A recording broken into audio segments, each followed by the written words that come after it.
All right. All right.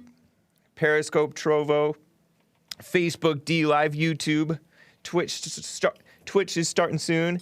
The live audio feed should be going fine on TalkStream Live, as well as JLP Live, the JLP Live player. I am on Jesse Lee Peterson's network, if you're not already aware. And I am James Hake. This is the Hake Report. It's 9:02 a.m. U.S. Pacific Standard Time, Tuesday, February 23rd, 2021. I will be getting to your calls. Some people already calling in. There is 2 lines open, 888-775-3773.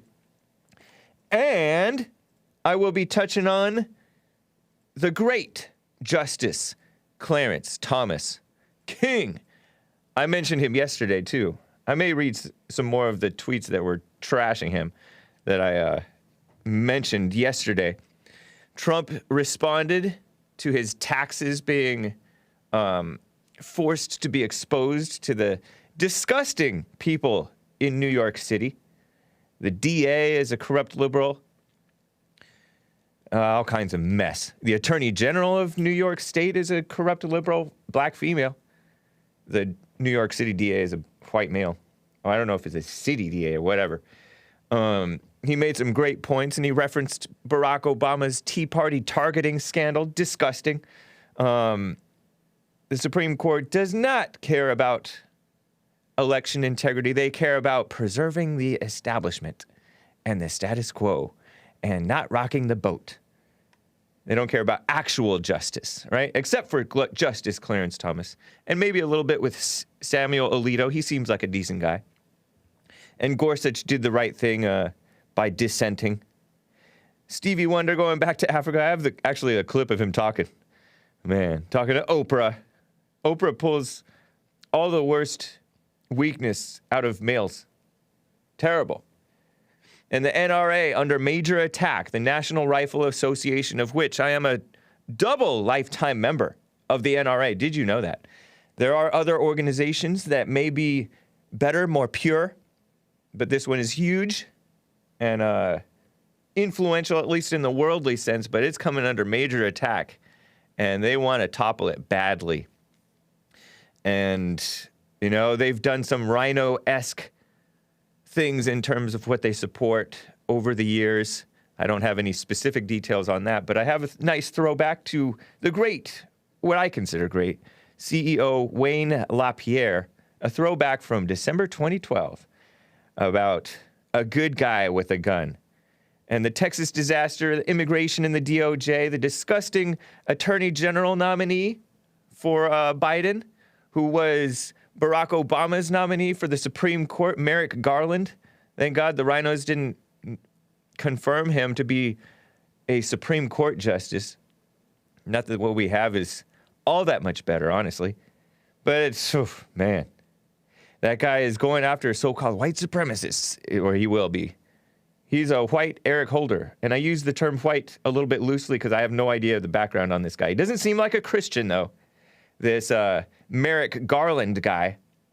Corona drama, anti-racism means anti-white in practice. And in theory nowadays. CPAC is coming up this week. So is AFPAC. Yeah, Merrick Garland's definitely not a Christian. They're harping on the Trump terrorists. It's just Obama scumbags coming through. Did you know? You know, my show is part of the Excellence in Podcasting Network, the EIP. Talent on loan from God. Hat tip to the late, great Rush Limbaugh. I made up Excellence in Podcasting. Maybe it's already taken. I don't know. But Obama's starting a podcast with Bruce Springsteen. Cringe. Bruce Springsteen. I wonder if he's going to make Obama lie, which what else does Obama do but lie, and sing, I was born in the USA, because Obama, we don't know. Anyway, guys, all that and your calls. Let's get on with the show.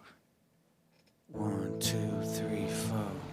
Oh, it's the Hake Report. The Hake Report.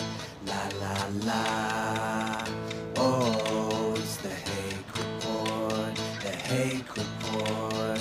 La la la. Hey guys! Oh, it's the Hake Report.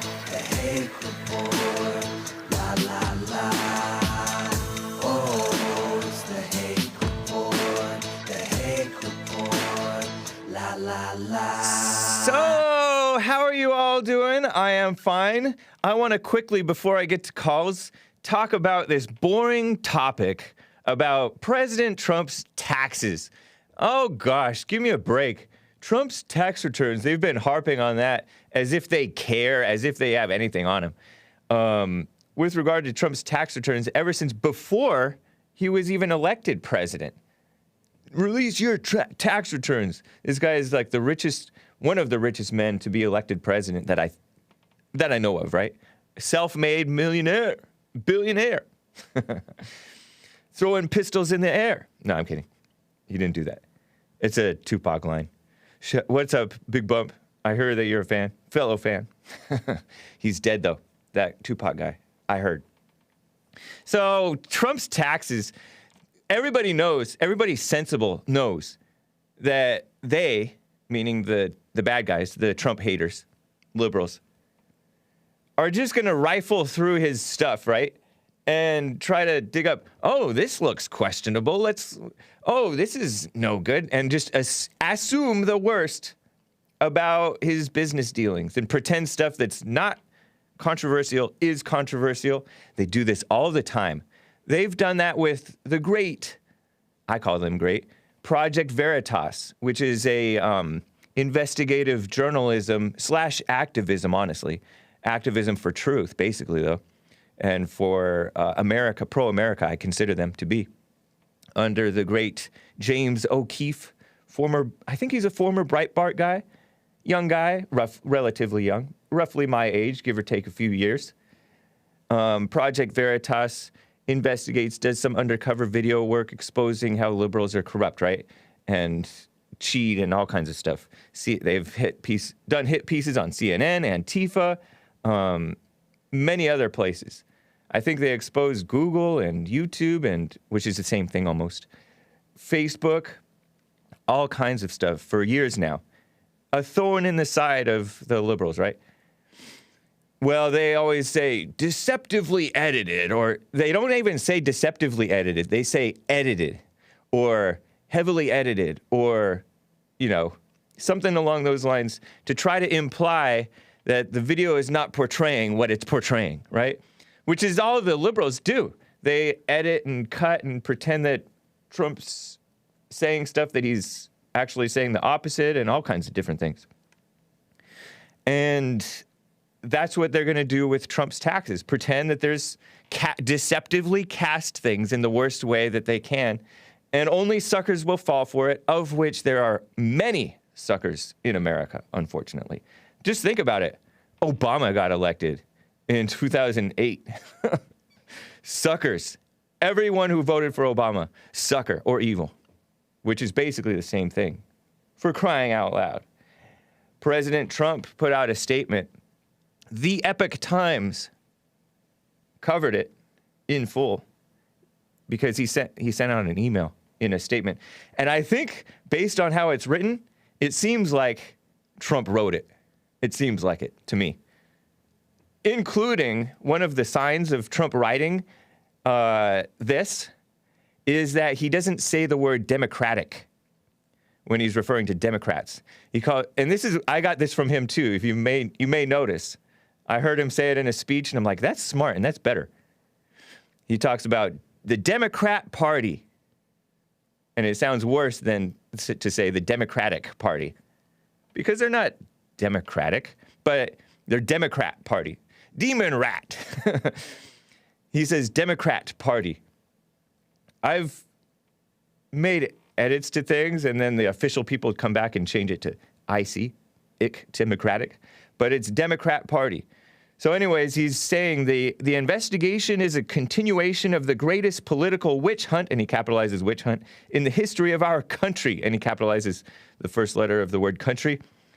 Remember the never-ending $32 million meaning wasteful spending in this investigation. Mueller hoax.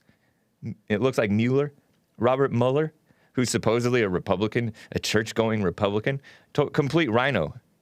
Mueller and his team of angry Democrats, as President Trump called them, which already investigated everything that could possibly be investigated. Great point, President Trump. What are the New York people going to find that Mueller didn't find? Except that they're more malicious and dedicated and have unlimited funding from New York City and state, which are full of a bunch of sleazy Trump haters. You hear people call in from New York saying, "Oh, I'm from New York. We know what Trump really is." And these are the phoniest people that you can imagine sometimes.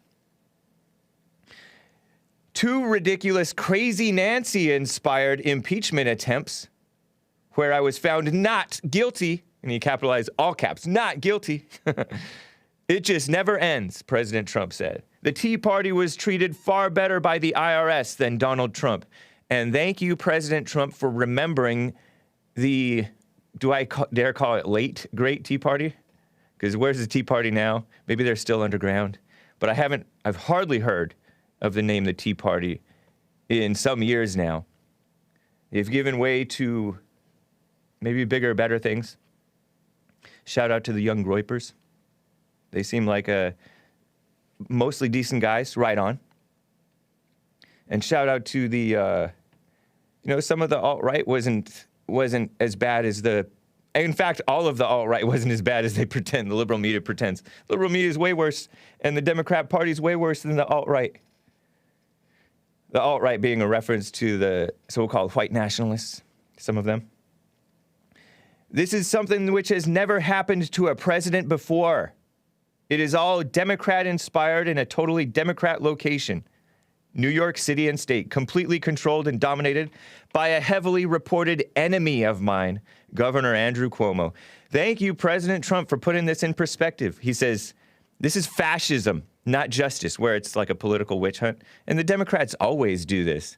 They go after the most popular conservative pro-America people who make a splash. They go after you. They went after even Dinesh D'Souza when he made a splash exposing Barack Obama's hatred for America and his evil presidency. That's fascism, not justice, and it's exactly what they are trying to do with respect to me, except that the people of our country, and he capitalizes the letter C in the word country, won't stand for it. Don't you love that? That's like what he said when he said about this so-called squad, the female progressive Democrat congresswomen. I call them female congressmen. He said, I won't, as long as I'm president, they won't get away with disrespecting our country. And the far left, enemies of America, I've covered this before, AEP, Associated Press, enemies of America, extreme left, off the deep end, just insane. Said, well, actually, the First Amendment says that they can say whatever they want and Trump can't stop them as president. Give me a break. He's a man. He's fighting for what's right. And I love how, I don't know how the people of our country won't stand for it, but they're not standing for it.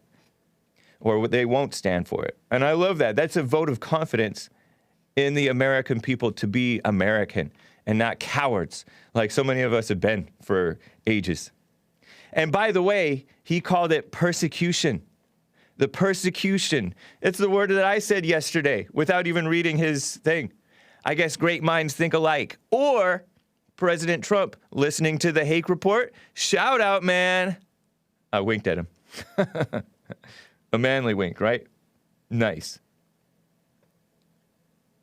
The persecution of President Trump. And I talked about the persecution of the Trump supporters. Yesterday, I mentioned it. Right on, President Trump. I love hearing him or reading what he writes and hearing him talk because he's telling the truth. It's so refreshing. Anyway, by the way, the Supreme Court also rejected checks on election integrity with regard to the Pennsylvania. The Pennsylvania State Supreme Court said, oh, they can change They can change the rules of the election. We can change the rules of the election because it's a pandemic. We don't want people to show up to the polls and get sick. That's the pretense. It's a pretense. And so they extended the receiving of mail-in ballots for like 3 extra days beyond the early November date that was set. And they changed rules like crazy. When in reality, according to the Constitution, the state legislatures are supposed to do it, not just bureaucrats. And bureaucrats did it. Judges did it, overstepping. When have judges not overstepped since usurping the Constitution? What a mess. Clarence Thomas was an appointment of George H.W. Bush. One of the good things, I had forgotten about this, one of the good things that Bush the daddy did as president. I remember telling my mother when I was like in first grade or something like that, vote for Bush. Vote for Bush. Or maybe I think I was second grade actually. I remember my second grade teacher telling us, Bush is like Reagan and the other guy is a Democrat. So I was like, vote for Bush. He's like Reagan, because I knew I liked Reagan because my dad liked Reagan. Anyway, Bush the daddy was a disappointment in general, and it was probably only because he was black that he nominated him. Am I being uncharitable to say that? Maybe, but it's maybe right. But Clarence Thomas has proven to be a solid man. And I use the term man in the best sense of the word, in terms of standing on what's right, on principled, unshakable, seemingly, as far as I can tell. Right on. Friend of Jesse Lee Peterson's, by the way. Justice Clarence Thomas. True justice. Right on. And Alito and Gorsuch, too, hat tip to them for doing the right thing. Alito usually stands with Justice Clarence Thomas. Gorsuch is much more wishy-washy. He was the first Supreme Court nominee by President Trump. Thank God that he got in rather than Merrick Garland, who I'm going to cover shortly. But Neil Gorsuch, we were happy that I was happy that he got in. He looked right. He looked the part, right? Youngish, and seemingly solid, but sure enough, honestly, kind of unsurprising. He was wishy-washy, but in this case, he did the right thing, but it's ineffective, right? So who knows if he's just sided with him because he knew it was going to be ineffective, sided with Thomas because he knew it was going to not matter anyway. You know how these sleazy politicians, and this guy is kind of a politician rather than a true judge, side with people just as a show, right? Kind of like the people who voted against Trump's second impeachment. Some of them only did it because of show. They're not solid Americans. But apparently not the rhino cowards Brett Kavanaugh or Amy Barrett. Very disloyal. Very disloyal to President Trump, which is very disloyal to America in terms of having a check on this election integrity. Brett Kavanaugh and Amy Barrett. Amy, so-called Coney Barrett. That's her maiden name, Coney. Very disloyal. They voted against, or do judges vote? Basically, they voted. They voted against checking the election integrity of PA. What a mess. So anyway, I'm going to get to Stevie Wonder and Merrick Garland and the great Wayne LaPierre. I have some clips to play and all that stuff. Anyway, let me get to Stephen in Mississippi. He wants to comment on the history of slavery. And I have a man from Denmark on the line, too. Stephen, what's up? Hey, I just wanted to, I've heard a lot of comments about slavery on this show that are completely inaccurate. Nice. The slavery was already out with the white people. It all started in the Revolutionary War. It wasn't the Civil War, and it wasn't Abraham Lincoln. Thousands of black soldiers died during the Revolutionary War. And once that happened, whites saw that it was immoral and wrong and wanted it gone before the Civil War even happened. Yeah, there was a major, from what I understand, when we were making the Constitution, there was a major conflict even among the founding fathers about slavery. Well, I was doing my research on Ancestry, and I found a fifth grandfather that was in the Revolutionary War. He was black. And he fought during the Revolutionary War, and it talks about that white people saw thousands of blacks died to free this country that were killed by the British, and because of that, that's when it started in their hearts that they was immoral and wrong. But it's funny because I didn't think blacks could get anything back then, but when he came back from war, he was granted land, and he was also granted a pension. Wow, nice. So yeah, they try to just caricature. Your phone's making clicking sounds, man. I don't know what's going on. It is? Yeah, but... Is it quiet now? Right now it is, but every now and then it'll make a loud clicking sound that's louder than your voice. But, yeah. Let me put you on hold, Steven. I appreciate this, and I hope to get back to you, but I want Nick to check your phone because it's making weird noises. And I don't know if it's on our end or yours, but I appreciate that. Yeah, he's right, though. Even Robert E. Lee, who was supposedly, according to Joe from Phoenix, a slave owner who went and helped or stood by and let his men go kidnap slaves in the North, kidnap blacks and force them into slavery in the North, right? During the war. And it's wartime. I mean, almost everything is fair during the war, right? Desperation and all that. But he called it a political, I think he called it a political and moral evil, something like that. But yet, I mean, you have to function in the world. He used the slaves from his father-in-law because his father-in-law left him an estate when he died.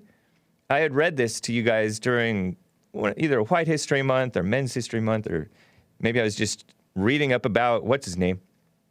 Steven disconnected. I wasn't able to. The clicks were horrible, according to Nick and me. So I'm sorry, Steven. I appreciate your call, but apparently Steven has some black in him. Black ancestor. Nice. But we were I think that Americans, the real Americans, have always been quite fair. Even the slave owners who never let their slaves go and didn't even really have a big problem with slavery, because there were just slave masters, decent slave masters. But they want to pretend, oh, well, you can't move around and you don't have your freedom, and that's not a good life. Most of us don't have good lives. And most of us, or many of us, are indebted, all kinds of stuff.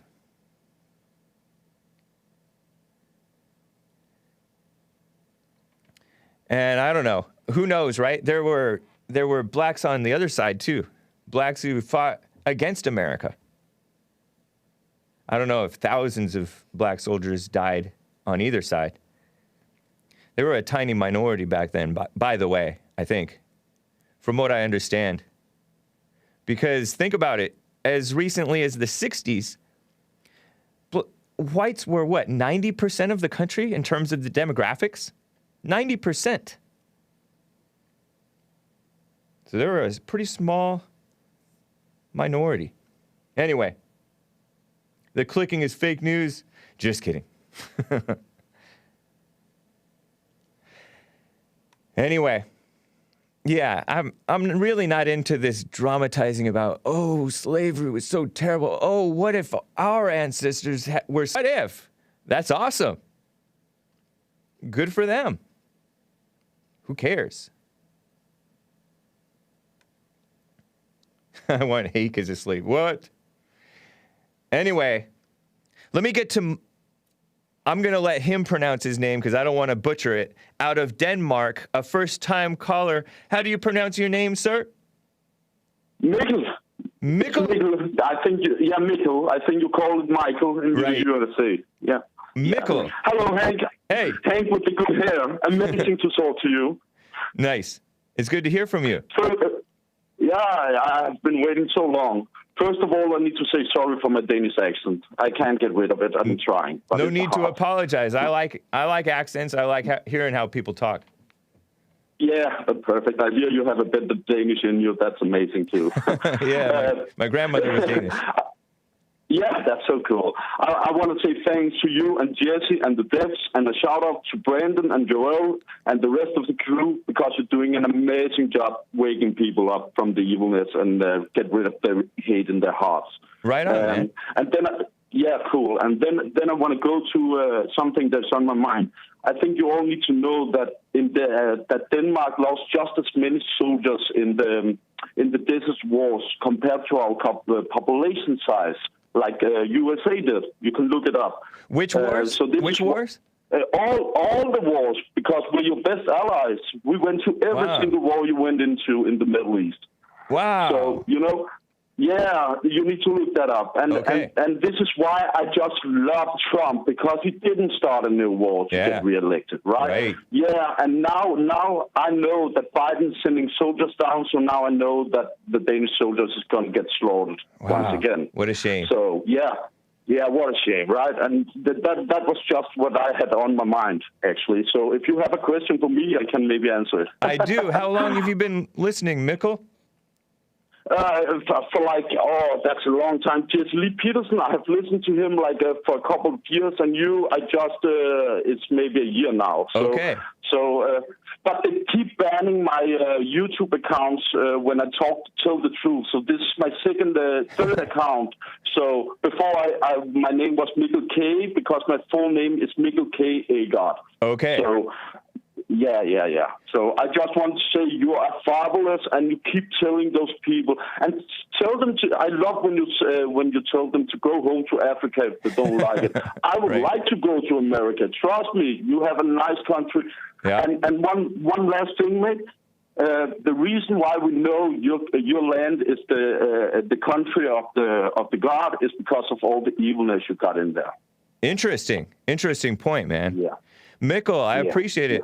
That's cool. Are there other Danishmen who are for what's right that you know? Yeah, a lot of my friends is, but our country is. We have the devil in our country too. I must say, I know. It's so hard. Yeah, and this socialism we have. I love capitalism. We love capitalism in Denmark, but we got so much socialism going on here also, and it's not good. Yeah. Yeah, I can see in the chat they call me Arnold Schwarzenegger. Yeah, but I'm Danish. You what? Oh, you're Schwarzenegger. Is this Arnold Schwarzenegger? That's funny. So That's funny, yeah. Out of curiosity, who bans you? Is it our chat moderators or is it YouTube itself? No, it's YouTube itself. Okay. It's YouTube itself. Your moderators, I love them, and a shout out to Brandon Johnson. And I know they have a hard time with all the trolls creating new accounts to irritate the chat. Yeah. So do you make videos or something? Do you make videos? No, you make your own videos? Oh, okay. No. But I'm going to start to do that. That's for sure. Right on. Because I need to spread the word around. Right. Yeah. And I just need to know that you're waking people up all around the world. That's cool. Right? Because I was a beta male before, but then I got rid of the anger in my heart and I forgave my father. So that's a prop to Jesse also, right? Yeah. And this is why I have the balls to call into your show also. Nice. So, yeah. How old are you, if you don't mind my asking?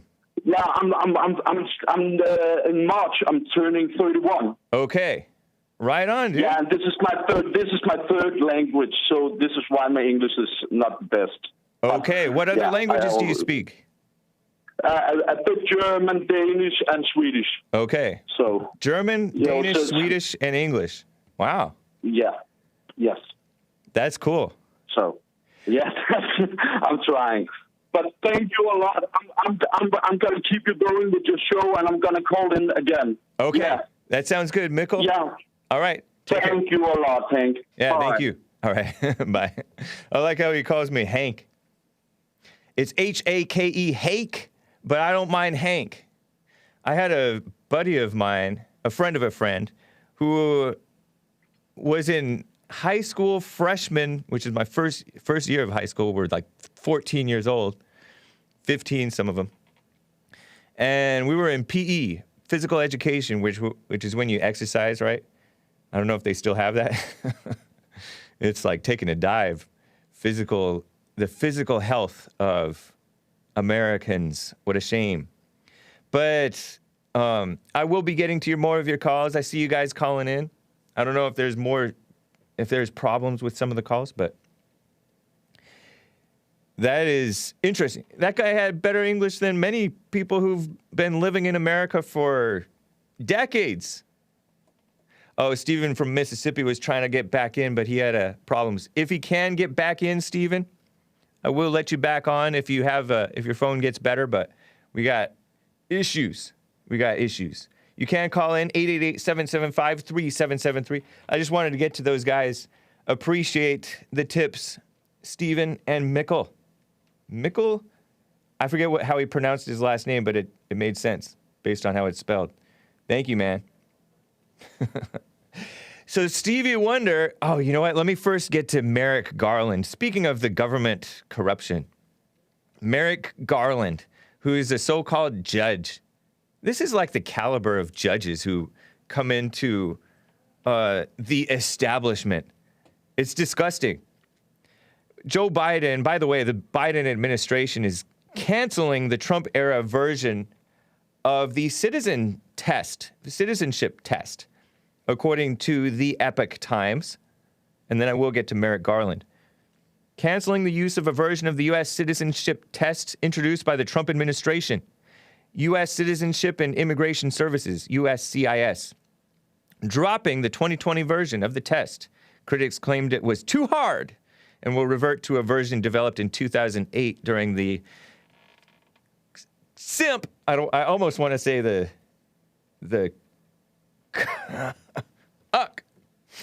of W. Bush, right? The crook.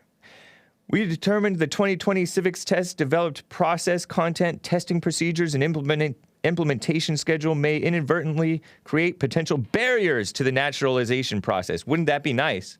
Wouldn't that be nice? Well, shouldn't we have high standards for the people, the immigrants who come in here? And shouldn't they love America? We're getting people who come in here and they support Democrats, which is outright anti-American. But so many people are brainwashed, right? The action is consistent with Biden's February 2nd executive order mandating officials to review regulations and policies to see if any were inconsistent with welcoming and embracing immigrants. So we have people at the top undermining the integrity of the country. By integrity, I mean the holding together based on pro-America, based on what's right. It included, the 2008 test was developed over multiple years, input from over 150 organizations. Sounds like too many cooks, or should I say crooks, in the kitchen. People helped to develop the test included experts in English as a second language, educators, and historians. Sounds like a bunch of liberals. Under Trump announced late last year a new version of the test given to people seeking to become U.S. citizens. It wanted applicants to know American history, government, civic values, but the percentage required to pass the test, 60%, didn't change, but the number of questions did. The older test asked 10 questions. The newer one had 20. Applicants taking the 2020 version were also told to study 128 questions, up from 100. Lowering the standards.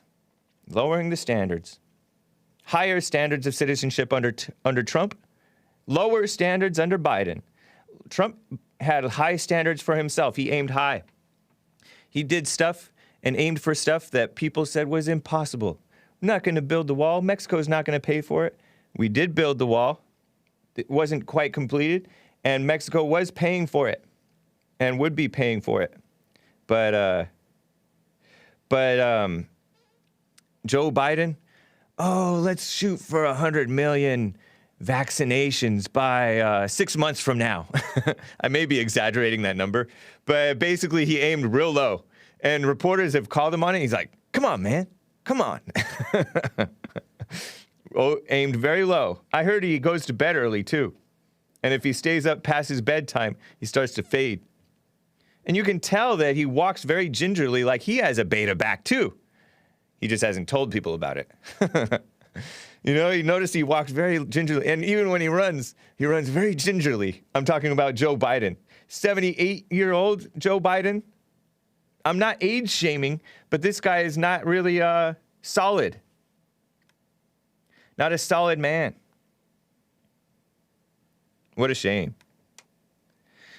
Oh, and by the way, speaking of immigration, did you hear? I saw a couple of headlines. This is just a headline. The DOJ, Department of So-Called Justice, a misnomer, deports a former Nazi. A Nazi. They're still alive. Barely breathing. 95 years old, I think I saw. Camp guard to Germany following a 2020 conviction. Really focusing on the most dangerous of criminals, am I right? Remember Joe Biden pretending that, oh, we're going to focus deportations on the most dangerous criminals. Yeah, right. There's all kinds of, you hear story after story after story of illegals getting DUIs. And even after getting DUIs, DUI is when you're driving under the influence, usually of alcohol. Drunk driving. They get drunk driving convictions. And they still don't get deported. And in many cases, they end up killing somebody, Americans. So it's like an insult to injury. Not only should they not be here, they're killing somebody when they shouldn't even have been here in the country. Just a slap in the face, and we just sit by and let it happen because we're compassionate white people. We need to overcome racism and xenophobia, as Biden calls it. Give me a break. They're letting fighting-age illegals and so-called refugees and out-of-control people come in here. That's actually dangerous people, potentially dangerous people. And in many cases, they do wrong stuff. Or their children grow up to do wrong stuff. Hating America. Brainwashed by our own system. That's from Breitbart. And I saw another headline from it, too. Anyway, Merrick Garland. And then I will get back to calls. Merrick Garland was Obama's nominee to fill in the Supreme Court seat left by was he offed? I really don't know or necessarily think so. I have no idea, though. Antonin Scalia, who was another pretty solid, although he was Italian, he was pretty solid. I'm joking around a little bit. Supreme Court Justice, Antonin Scalia. Clarence Thomas didn't used to speak much. He would just listen and judge. And he would usually sign on, I heard, if I remember correctly, I feel like I heard, Antonin Scalia would write the dissents, because usually he would dissent against the rest of the dumb liberals and rhinos in the Supreme Court. Well, Justice Thomas would usually side with Antonin Scalia, who was a solid guy. Pretty solid, anyways, from what I know.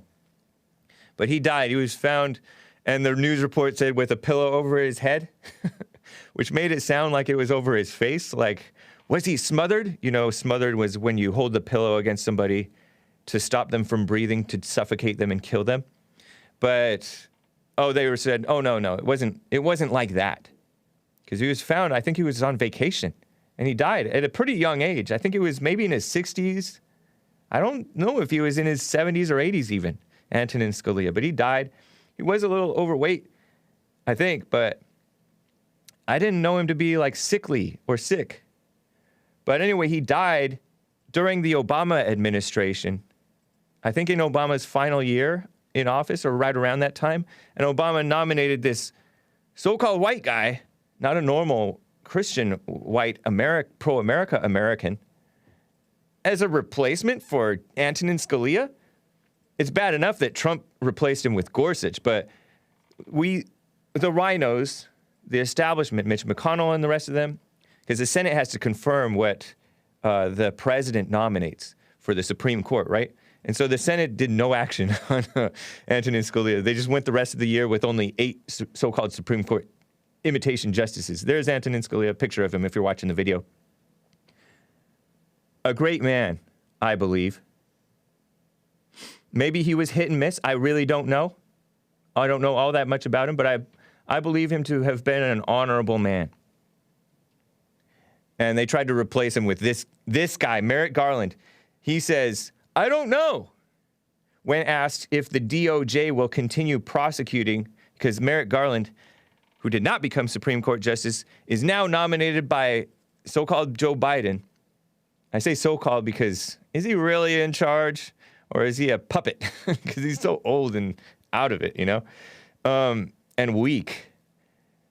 If the DOJ, the corrupt Department of so-called Justice, will continue prosecuting illegal immigration. Wow, there's video of it too. I don't have the video, but there is video of it that you can look up. It's from Breitbart.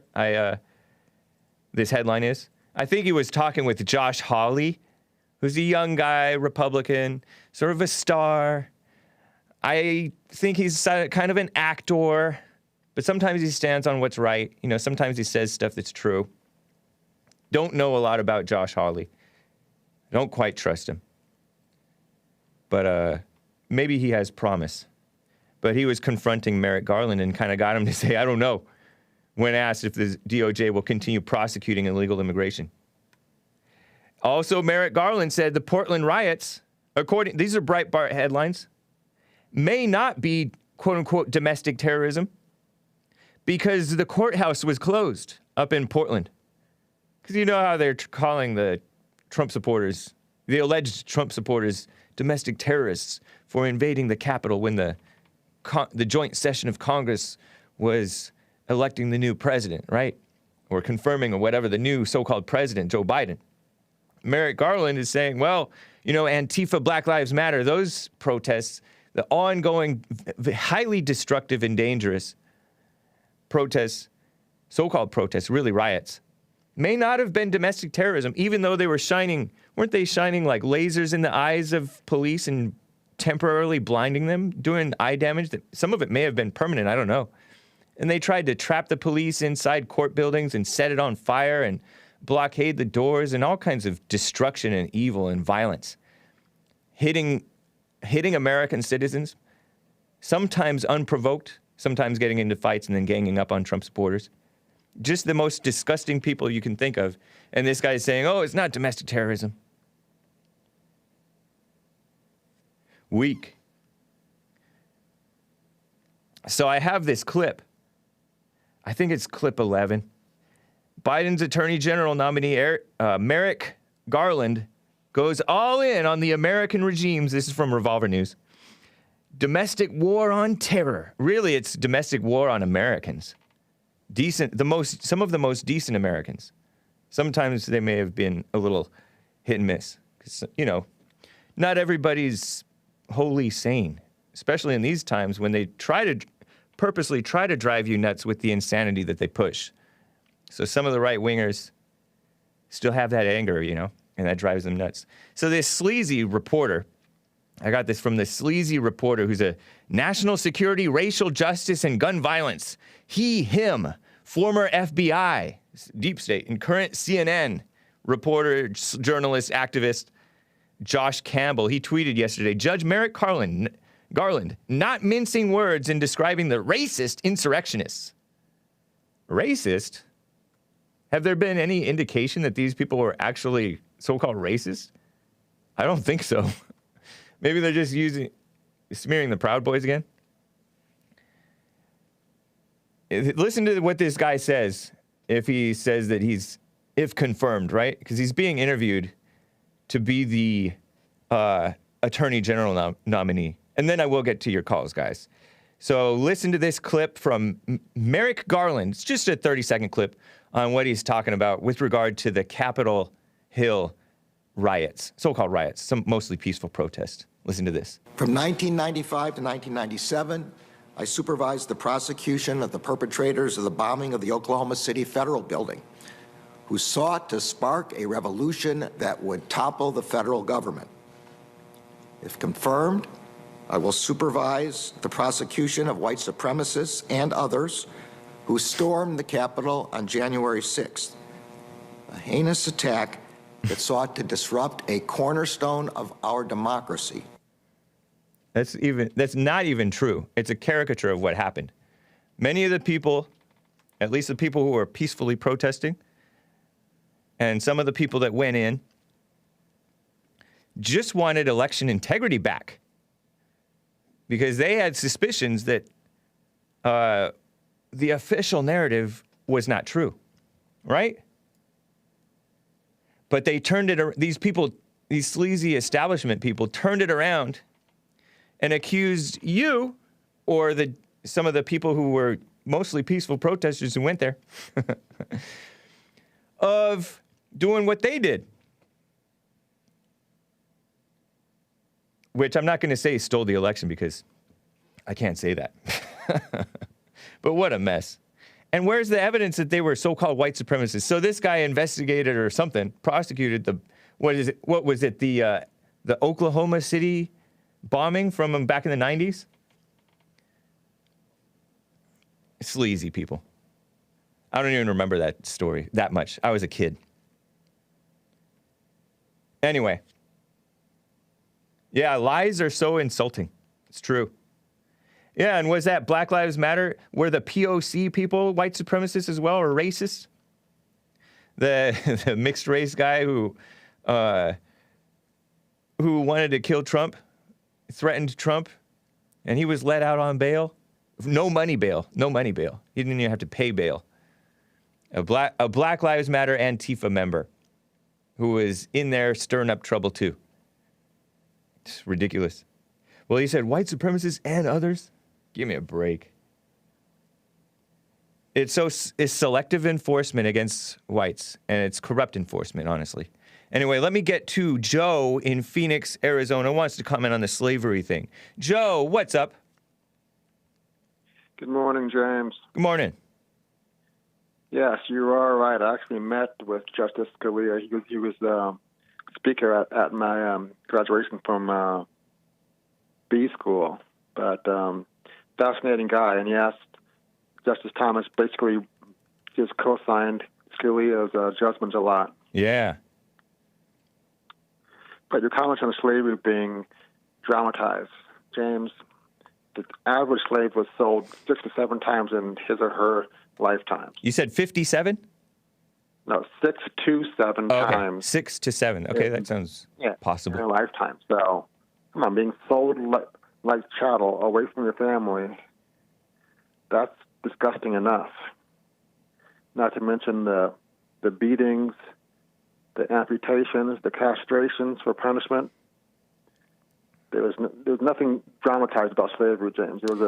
I'm sure some of those things happened, but the pretense is that was widespread, it was rampant, and it was so much worse than anywhere else in the world. Elsewhere in the world, they're like treated way worse. They were castrated as a rule by the Muslims, so they couldn't even make babies. And I've heard. Hold on, I've heard that. In the world. I've heard. Well, listen.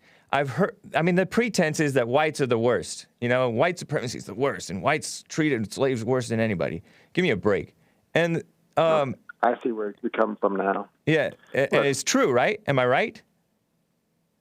I don't know about that. I mean, yes, there is a narrative painting, some white folks as terrible, evil slave masters. Sure, there's a lot of movies about that and all that. Sure. Right, and when I say drama, I mean like there's like slave movie after slave movie after slave movie, and Holocaust movie after Holocaust movie after Holocaust movie. Just endless attacks on white Americans and German whites and all.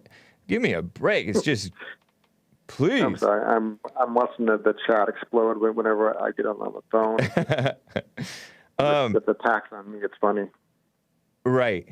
Well, don't worry. But the point is, like, I think that you see the smears upon whites and the excessive calling stuff racist that's not. And there were good and bad slave owners. That's what I was taught in school, and it just makes common sense. That there were just and unjust, or decent and indecent slaves and slave masters. Well, we disagree that there's any decent slave owners. Owning a human being is a sin and evil crime in itself, James. But maybe so, but there's human beings do wrong in their lives, and yet they're still half decent human beings.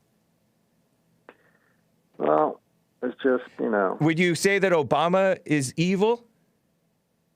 No, we disagree there. Would you say that he's evil or no? I'd say no. But yet he supports abortion. And that's way worse.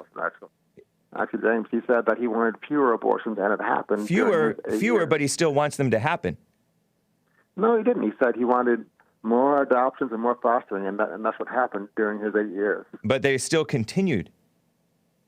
Well, James, one man cannot overthrow Roe v. Wade. But he never wanted to overthrow Roe v. Wade. Robert E. Lee did not necessarily support slavery, but he still had slaves. He said slavery is a moral. He said, hold on.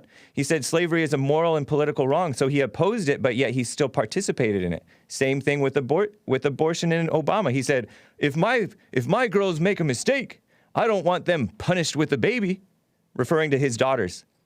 So he did support abortion.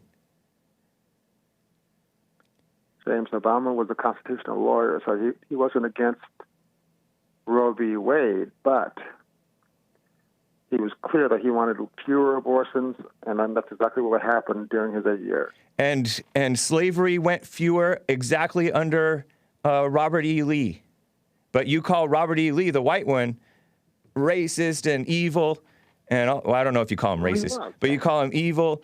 And Obama's way worse. He's an outright liar. Outright liar about what? About like everything. He lied about not even knowing Jeremiah Wright Jr. when he sat for 20 years under him. He repudiated all of Reverend Wright's horrible language about America and white folks. After the fact, after it was exposed. He sat under him for 20 years. And he endlessly smeared America and white people and falsely. Yes, he did. Obama totally did. Because you completely, one example is not a black man in America has gone into a department store and not been followed around, pretending that it's racism that blacks get followed and suspicion on them when they establish a reputation of disproportionate thievery. No, we don't, James. Disproportionate thievery. Back that up. Yes, there is plenty of evidence to show that blacks disproportionately commit theft. You're pretending that blacks don't commit theft, but everybody's common experience says that they do. Maybe not everybody's, but anybody who's been in black areas. And again, you don't think so you're just rationalizing. Hold on, I'll let you talk. Let me talk. You don't think that all white folks or most white folks are embezzlers and thieves, even though most of what's called crimes are by college educated white men, right? I don't know. Yes, according to the FBI. But you're changing the subject. You're changing the subject. I'm giving you an example of how silly your thinking is. My thinking is not silly. I shouldn't be blaming the silliness black man for the worst of black people. You're not blamed for that, and it's not the worst of the worst to steal. That's not the worst of the worst. The worst of the worst is Obama. As you know, maybe 0.015% of black folks commit violent crime. I don't even know that to be true. But you're doing all this to downplay and cover up and justify Obama's lies. No, there's just reality. No, you don't like reality. You hate reality. You point back. You harp on every time I bring up slavery. You call in and say, oh, this was evil, that was evil. And then I bring up something about present day evil, and you want to rationalize it. Oh, Obama was a constitutional lawyer, so he supported Roe v. Wade. Just rationalizing evil. James, you didn't hear me when I said Obama was against abortion. He was not against abortion. He's pro-abortion. He wanted his daughters to commit an abortion if they quote unquote make a mistake. Abortion declined under his administration. It's irrelevant. It's irrelevant. Options increased. Evil increased under Obama. That's objective reality. Murders increased under Obama. That's objective reality. He supported Black Lives Matter. He supported lies endlessly. And you are a phony. James, you're just lying right now. No, I'm not. You're trying to slander me, and it's ridiculous. Okay, you're ridiculous. Was Roe v. Wade still legal under Trump? Yes.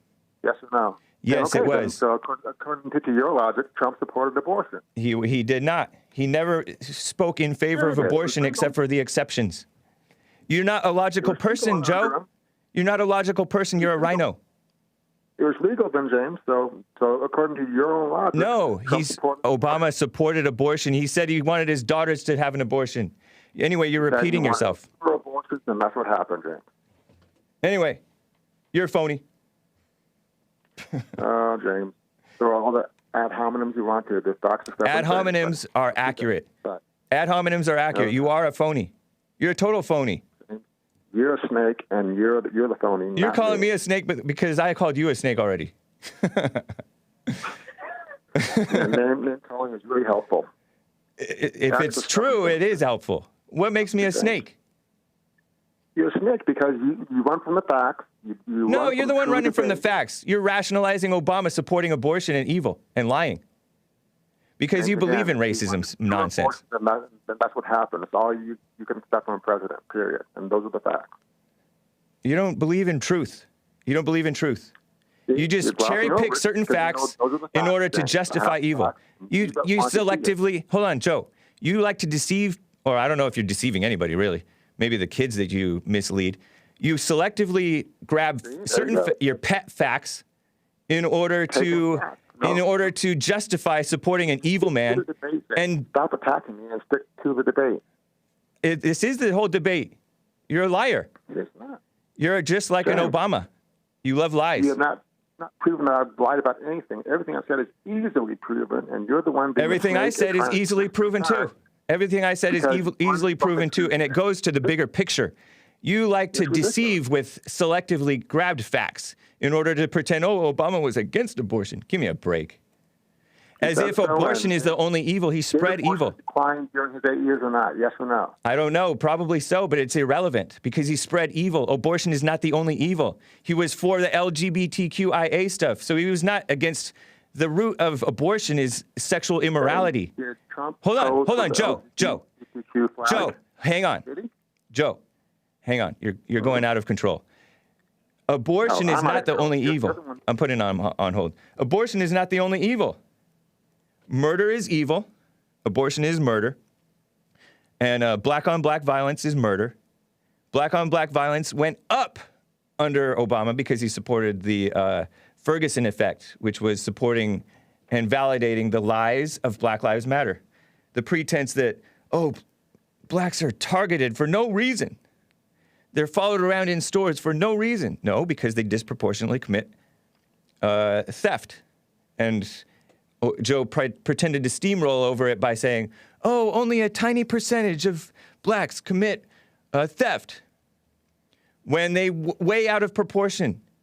It's like multiple times more frequently that blacks get arrested for theft, assault, and all those things. Young blacks. And he's pretending that it's not valid. It's not a valid suspicion. Anyway. Yeah, phony. Anyway, Joe. Okay, James. You never answer the question. Why do you blame most black people for the actions of a tiny percentage? Why? I don't. You're mischaracterizing me. You just did it.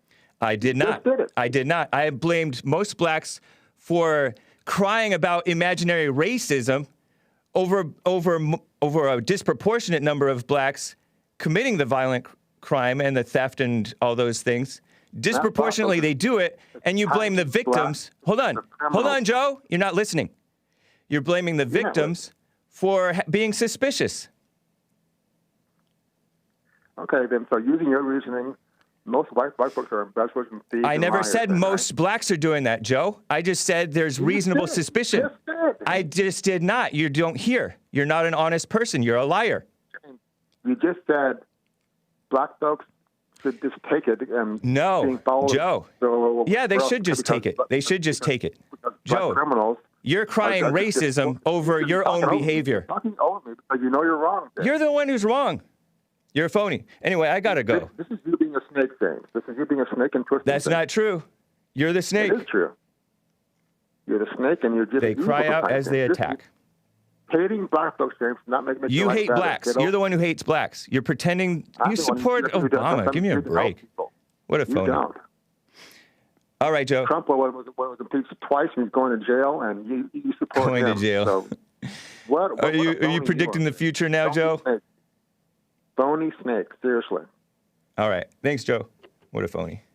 Let me get to Nathan in Mesa, Arizona.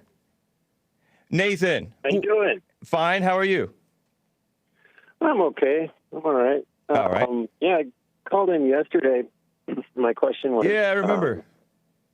About Hillary, whether or not she might have actually won. No audio on YouTube. Are we getting audio on YouTube? No, never mind. I think Baba Gotu guy just had something wrong. Anyway, go on, Nathan. Anyways, okay. Yeah, so I don't know. My point with that question was, if the Wicked Witch had won, it might have put us in a more desperate situation, 4 years ago. I think that, it's just, when you call in, you're supposed to come up with a question. So you don't have to come up with a question. You can just come in with a comment. Yeah. So I think that's just playing God, though, because you have no idea what would have happened playing if. Yeah, no, it's just speculative, right? It's just throwing stuff out. So I think a better question would be, or where I'd like to get to in the conversation, calling in. But what brings you to even think of that? Oh, I was listening to Dr. Shiva yesterday, and he was talking about, both sides of the coin are playing us. And, we should really question whether or not, Trump isn't just part of this whole thing. I've never voted before Trump. You think Trump may be playing you? Well, I think the system is. Did Dr. Shiva think Trump may be playing you? It was just a question he was putting out there, is as far as like us putting all of our trust in one guy, when, or in one party. There's a difference. Hold on, Nathan. There's a difference between putting all your trust in one guy and thinking that he's playing you. Well, that's not the only two alternatives, is what I'm saying. Oh, yeah, I'm sure. Yeah. What do you mean, I'm sure? Well, no, that it's very complicated. Is there any indication that Trump? Is there any indication that Trump was playing us? Is there any indication? Well, a lot of the things that he did say he was going to do, let's say the vaccines. A lot of people who were questioning the safety of vaccines, 2015, 2016, saw Trump come on board. And, we thought from his words, hey, we've got somebody coming in here who's actually going to, maybe scrutinize the pharmaceutical industry a little bit more, and especially which he did concerning vaccines. Well, no, you guys, but people the whole assumed warp speed thing and the approach with COVID. The warp speed thing is consistent with what he is, though. He hasn't been anything but consistent. I mean, yeah, in 2013, I remember I saw some tweet, 2012, 2013, maybe 2014 even, questioning about vaccines and autism. Trump tweeted something along those lines, questioning about autism. But he's a genuine guy. He's always been a boomer, and this is a crazy. I love the guy. I love the guy. Hold on. Never mind whether you love him. This was a so-called pandemic, right? And so you come up with a vaccine when you're dealing with that. At the national level, he considered it a pandemic. As far as so you're acting like he was you're acting like he changed, and the vaccines was a very minor. Didn't even raise to be one of his main things. In fact, I don't even remember him mentioning vaccines except for that tweet that I saw. But he was going after the pharmaceuticals to bring prices down. So he's consistent with what he is, but the people who are into the vaccine thing and the people who are into the white thing, because there's a lot of whites who listened to what he said and they made assumptions about what he was about or what he was going to do, that's based on their own false assumptions and imaginations. They were pretending that he was he was one of them, but he's like himself.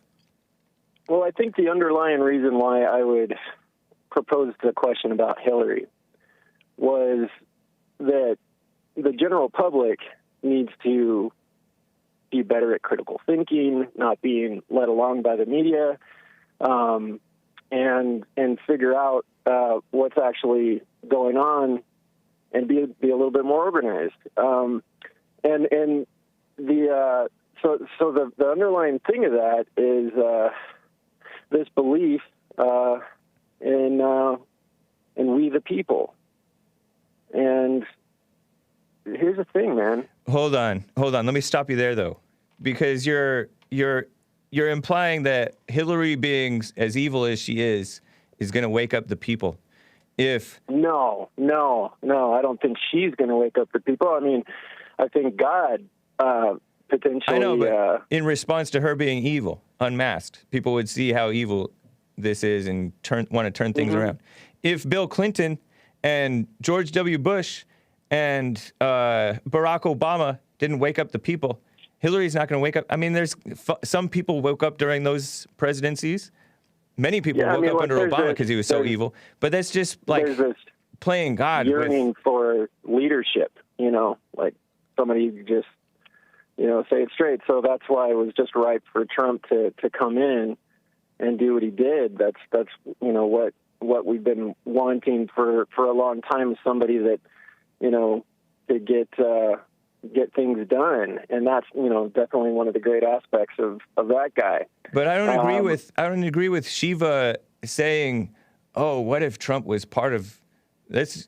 What if Trump was part of the system?" It's like kind of a meaningless thing to get into. Yeah, I don't know if it's meaningless to get into. The reason why I wanted to get into it, what I was just saying about and I like Dr. Shiva, by the way, from what I know of him. I do too. Firsthand, anyway. I do too. And I think he had. I don't know where he was going with that. What he was talking about. So, I would say people look up what he was saying rather than take, my version of it.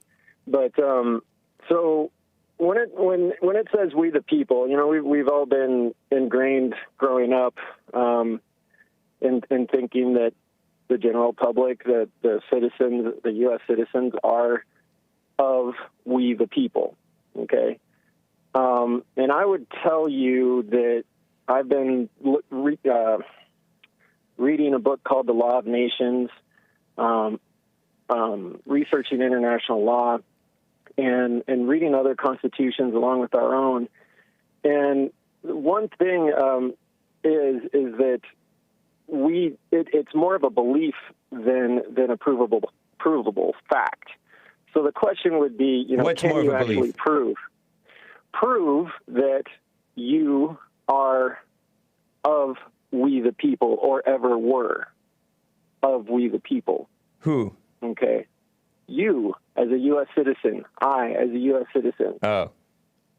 Right. So here's the thing, man. It's really important to know that, like your standing, legally speaking. Man, let me go back to something that you said before you get into that, because you're kind of losing me. You said that the people need more critical thinking and organization. Mm-hmm. TPUSA is organized. And Joe from Phoenix thinks he has critical thinking. That's not what we're missing. We're missing morals. And once you have morals, then you can think clearly. Then you have wisdom. That's when you have wisdom. Well. And then when you're led by God. That term, knowledge is power, right? No, I don't believe in that term necessarily. Neither do I, because the wrong knowledge can be very detrimental to your health, right? Yeah, if you get into it, yeah. Right. So we all believe, but we think we know that we are the people, and it's something that we need to be all involved with as far as, restoring the Constitution or making America great again. The thing is We're that skipping the break. we might not be party to it in the first place. It could potentially be somebody else's intellectual property.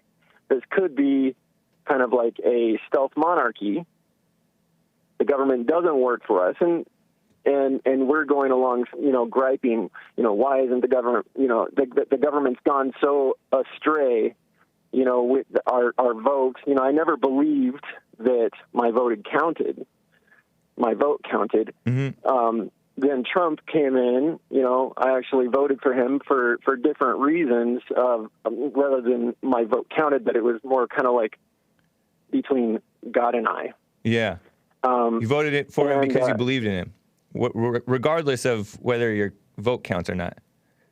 Well, I think e pluribus unum, I am a U.S. citizen, and in many aspects, I am a voluntary slave to that system, and I don't really want to gripe and protest about things, but I don't really think that there's a path to work within that system politically to change it, where a lot of people are so caught up in the right-left paradigm and everything else. I think that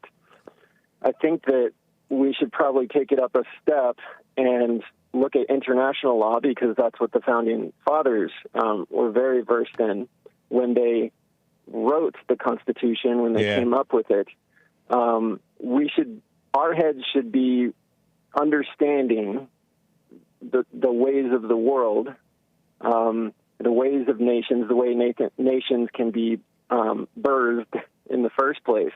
And we shouldn't be trying to fix something that might have never been ours to fix, so much as do what they did and create our own separate and equal station among the nations. Maybe. I don't know. I think if people got together and could do that and it looked like it could succeed, maybe so, but I don't know. I think you have like a lack of faith in doing the impossible, because you don't see a path to changing America from within. It sounds like you want to go outside of America. Do.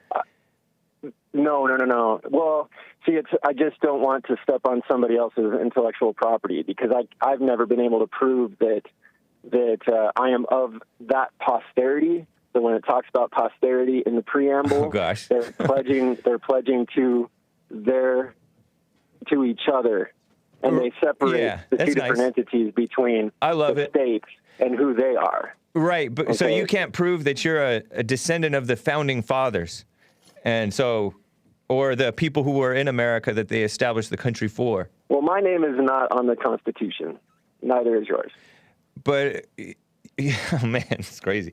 Why do you want to go global, right? Why don't you just want to go local? It seems like it would make more sense to affect something locally with the local government around you and your own life. But just so long as it's a win-win situation for everybody, and I'm not perceived as a threat, my family isn't perceived as a threat, and it can actually complement, the current infrastructure and system. Well, I mean, you got to take risks sometimes, Nathan. I'm not saying necessarily that you run for local office or get involved in local politics if you're in danger of people retaliating against you, but you got to take risks. It's not always going to be a win-win. Well, everybody loses sometimes. Look, there's a lot of people who... Are you a Christian? Yeah. Yeah? Yeah. That was not as convincing, yeah. Well, I think more like Jesse does, which is not really to think at all, and I don't know. It seems really like you think quite a bit. Silent prayer. Huh? I've thought a lot, but really just comes down to, that's not really gotten anywhere. And the... What's not gotten anywhere? all my intellectualizing, it Right. it Very really true. hasn't gotten anywhere. Yeah. So the whole "we the people" thing is really simple in the idea. And so in international law, there's a thing called self-determination. Have you heard of that? Yeah, like the South had the right to self-determine and secede from the Union and establish their own country. Yeah, or Israel for that matter. Yeah. Or any nation. They had Well, the right so- to play the rest of the countries and establish their country. Correct. Yeah. So the Palestinians might not be so, If they don't upbeat have about the- self-determination because they see a lot of hypocrisy potentially. I mean, You know? they would have self-determination if they got enough people on their side or had enough military might or some kind of strength Might to is establish right, their own right? country. Right. Might is right. Yeah. So self-determination. Oh, might is makes right. basically Is that what you're saying? Right. Yeah. So Meaning strength. the unfortunate thing about the reality of the world, right? Well, I mean, that's So- why whites are just surrendering their country because we're giving in to this so-called soft power of female feeling sorry for the rest and various other things, fear and intimidation and cowardice Well, and I think cuckery. a lot of that is, we all know, as far as the art of war and Is that a reference to the coming book? in- Yeah, like the. I haven't what, read it. I heard it's good, but I haven't read it. Communism. Yeah. Communism, and it's a long process of getting into all the facets of a society and demoralizing it, breaking it down, breaking up the family. Yeah. All these things, right? So, look, there's a lot of protesting. There's a lot of bickering back and forth. Whose side is right? Whose side is wrong? And there's so much attention put on all this. What's this your main, noise. in 30 seconds, what's your main point? My main point is that the international community acknowledges a people's right to self-determine and to come out of any oppressive situation and become a people. And I think that more people, general public that have so many gripes and everything, could stop griping so much and start exercising, that right, which is pretty much the only real right that we do have as men and women on this earth. I think that we should be talking more and about and experimenting, just like the founding fathers did, trying to come up with new types of ways of constituting separate and equal stations among the nations of this earth. Are you rich? Am I rich? Yeah. Am I rich? I'm a redheaded landscaper in Phoenix, Arizona. I live $50 to $50. That's about it, man. No, but I I'm think the rich in founding heart. fathers were rich. I'm rich with kids. Nice. Yes, So it takes you've got to have some leverage there, right? Might is right. So Yeah. the more people, the more trend we can make of people actually like thinking, oh, there's this thing called self-determination. There's this Man, acknowledgement. I don't know if these spreading of these ideas, it seems so empty and intellectual, you know what I mean? Because there's so many people who will agree with this, but they'll go off in a completely different direction. I think that what's more powerful is like my great Denmark caller, Mikkel, said when he used to be, I think he said he used to be a liberal, but I could be mistaken. But he said he woke up when he got rid of the anger, and then he had the wisdom to see who's right and who's wrong, good and evil. He could see it better. And then he's like you become a man, and then you become powerful in the world. These ideas, some of these ideas are good, but the anger issue is self-determination. It is a peaceful settlement of dispute. You're not, that's international legalese right there, but it means the same thing. You are letting go of things you cannot control. You're letting go of that anger. You're identifying what is actually been holding you back. This is all the same process. So, and it goes on every level: food dependence, political dependence. Call me again, Nathan. I'm overwhelmed. I'm sorry. But call me again. Appreciate you. Cool. All right. Take care, man. Thanks a lot. You too. Take care.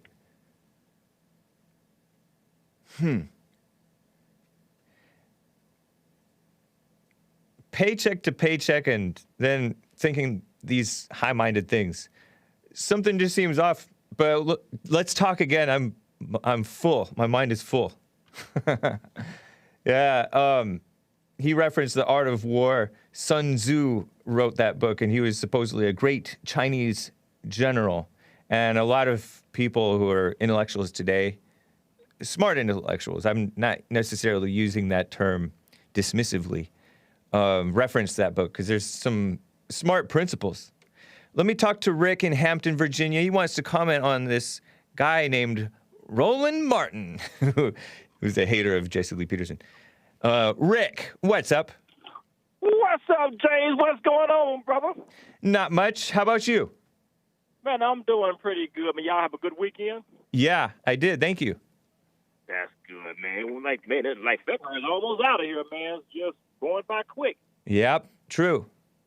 So, yeah. So, hey, what did you think about Roland Martin? You think he's a beta male? Oh, yeah. There's not even a question of whether Roland Martin. Can you pull up a Google image of Roland Martin or a picture of. I'm sorry, I said Google. Shouldn't say Google because Google is evil. It is true. But yeah, Roland Martin is this fat guy.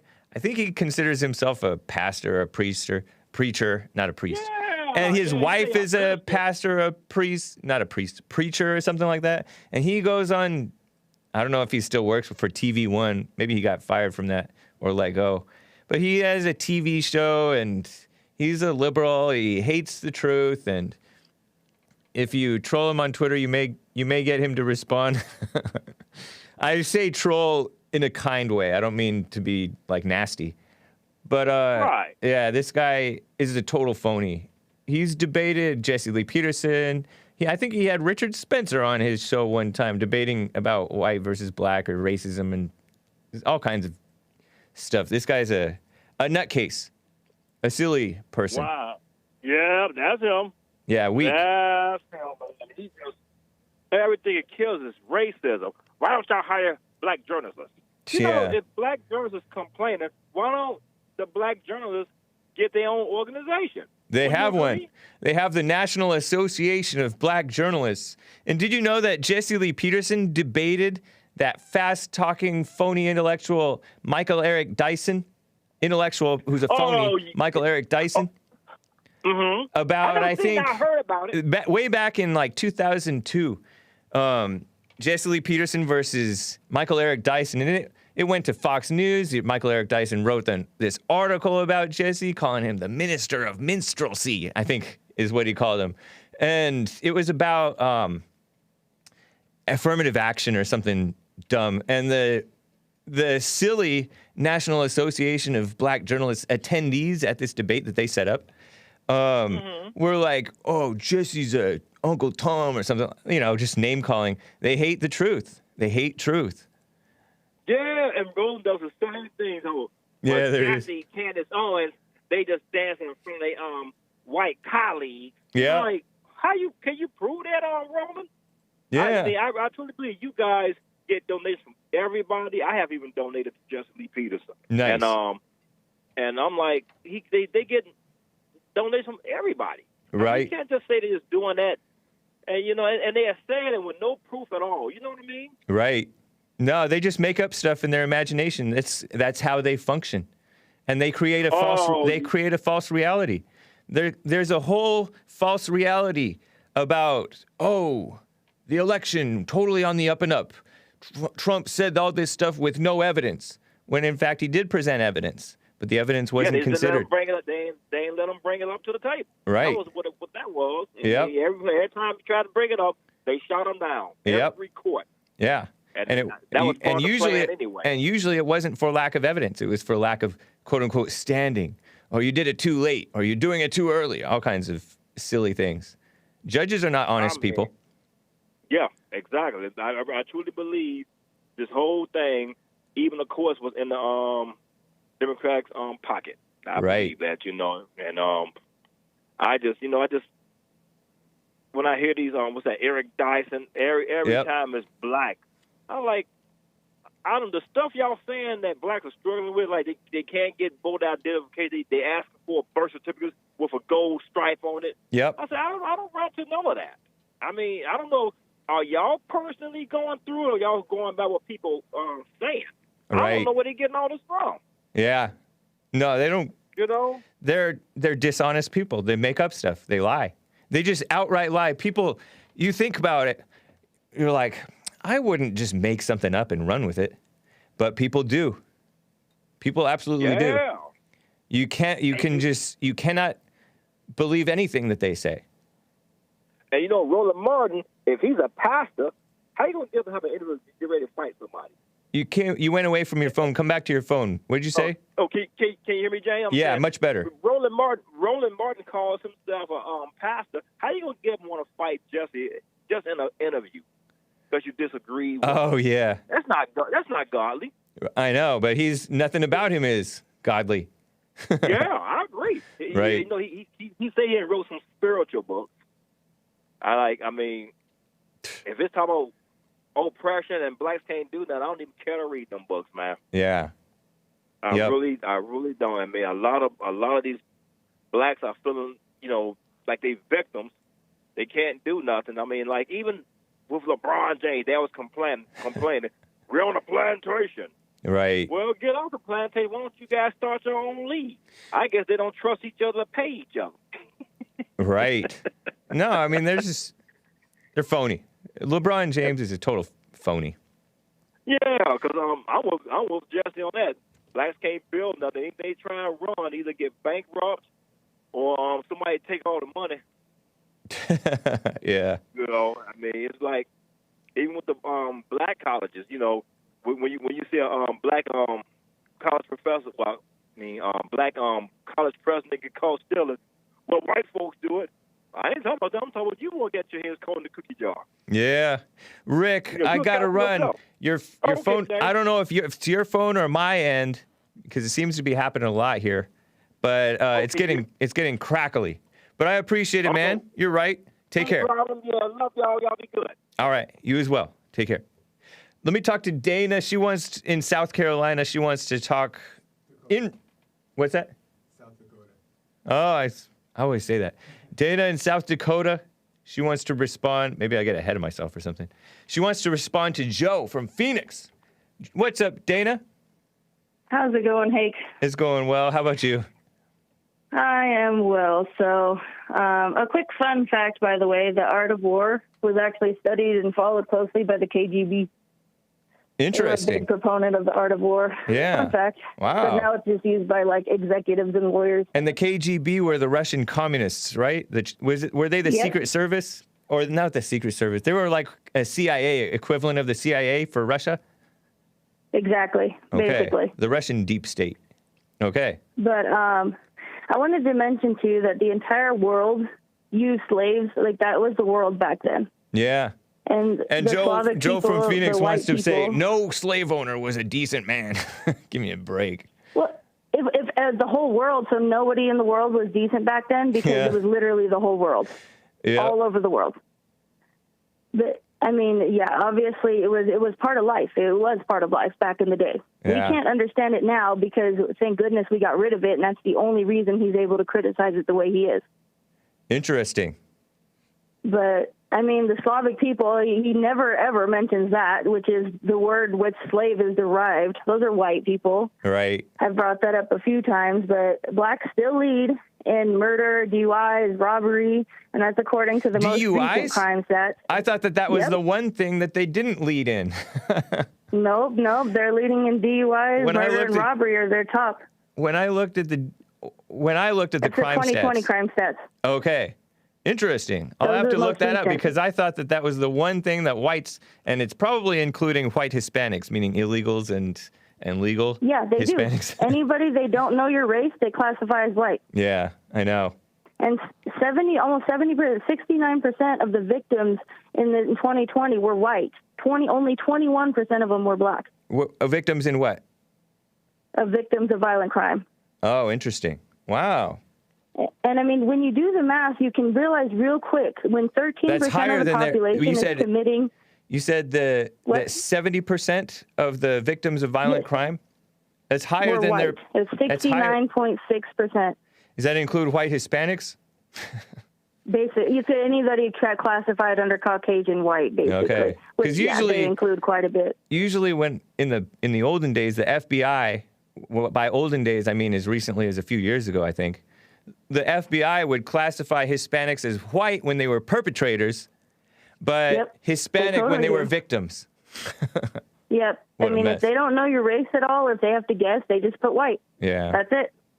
And I mean, it's so easy to realize when you do the math, 13% of the population committing over 50% of the crime.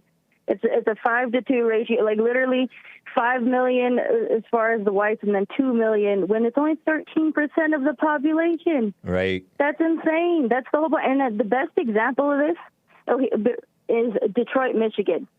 79% black, and it's literally the worst city in America as far as the crime rate goes. Really? I didn't know that was the worst. It's up there, though, for sure. It's at the top of the list for the crime rates. It's literally at the top. Is that for the 2021?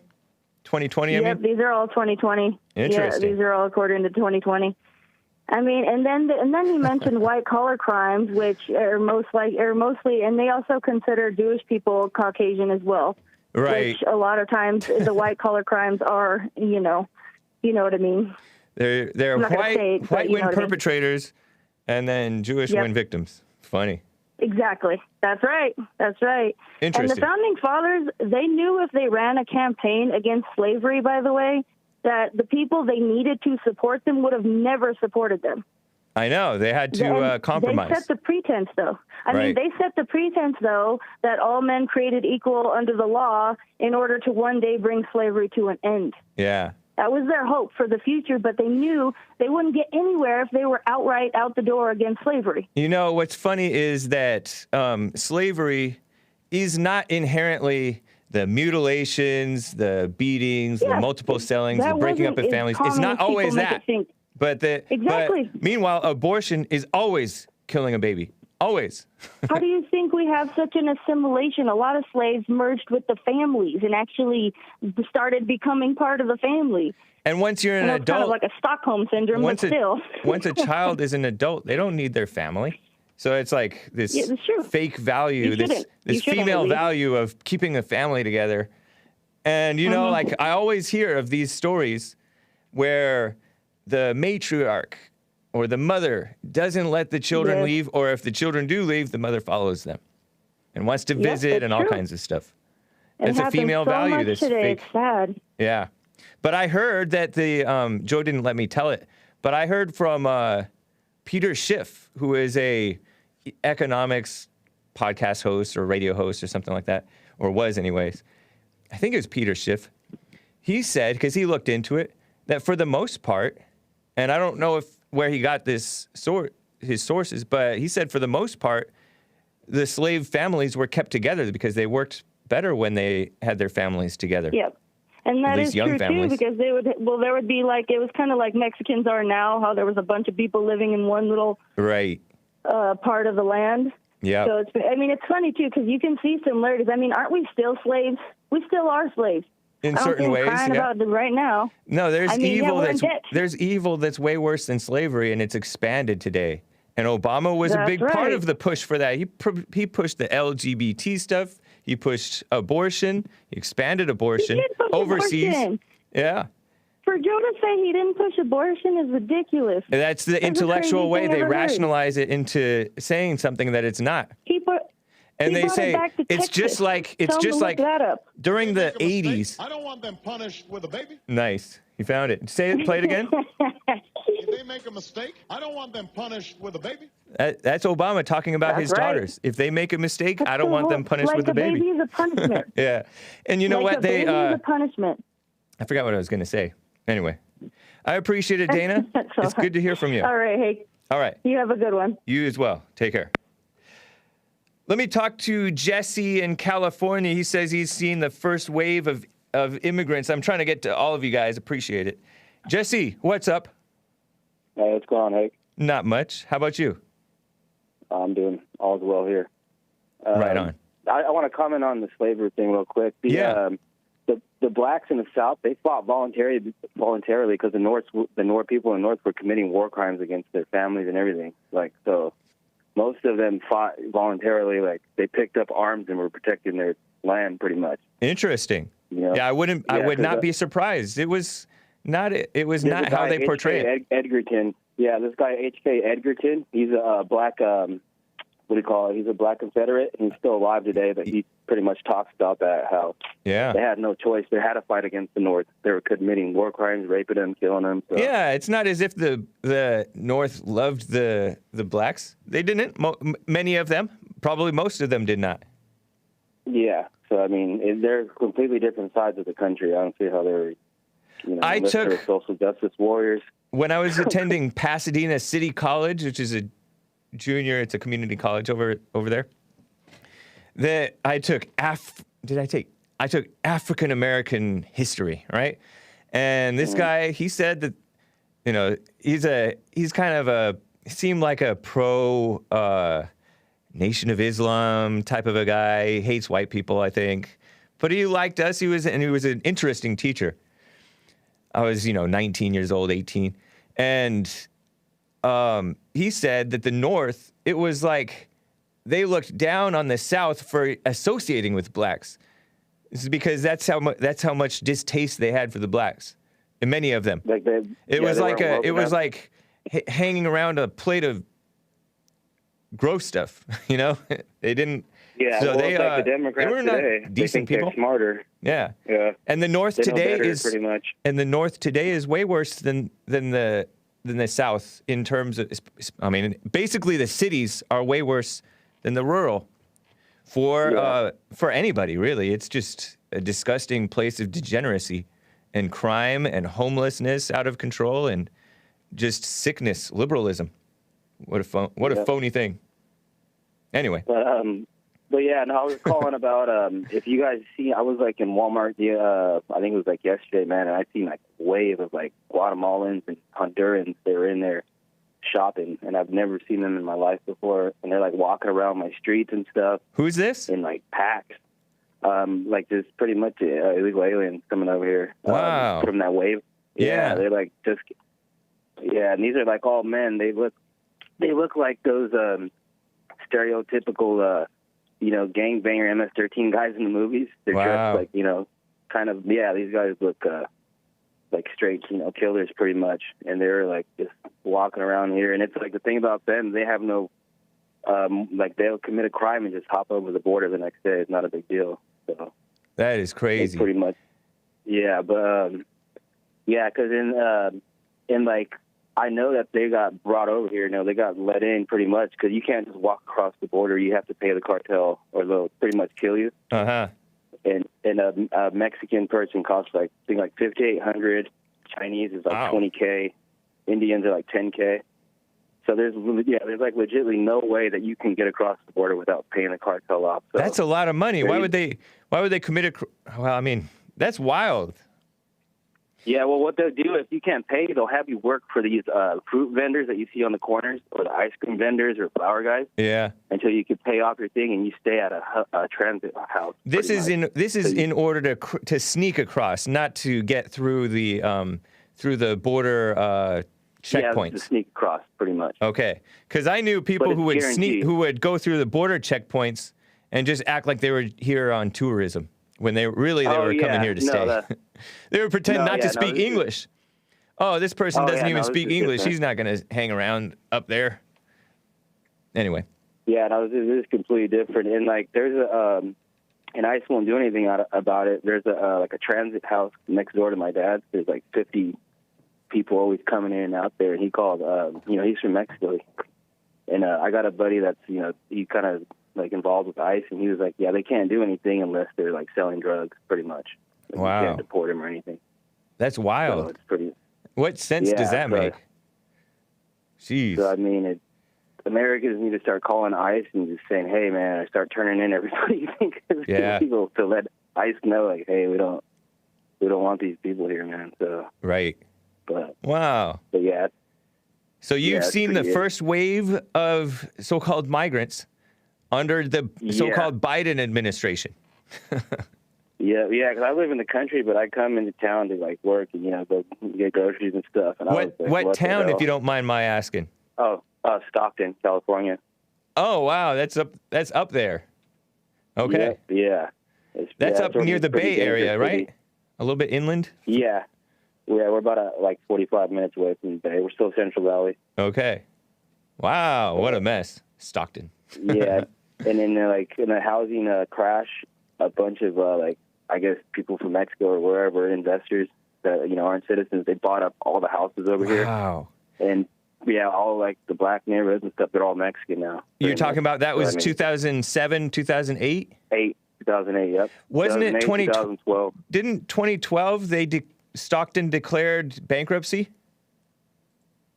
It was one of those. It was after the market. I think the market crash was in 2008, 2012, and then the houses were selling for $30K in 2013, 2012, something like that. Yeah, because I feel like I remember just before I started working here in late 2013, Stockton, in the year or two or maybe three prior, Stockton declared bankruptcy, and so did the country of Greece declared bankruptcy.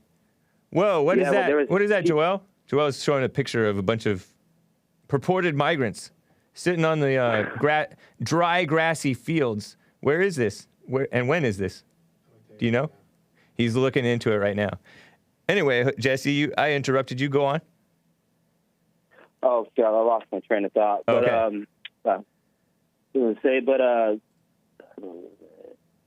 no, I forgot what I was saying. Sorry about that. But no worries. I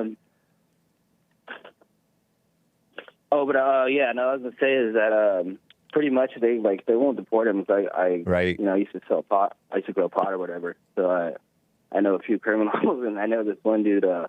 He's a legal alien, right? He got caught smuggling aluminum cans over here. Yeah. And so what ICE did.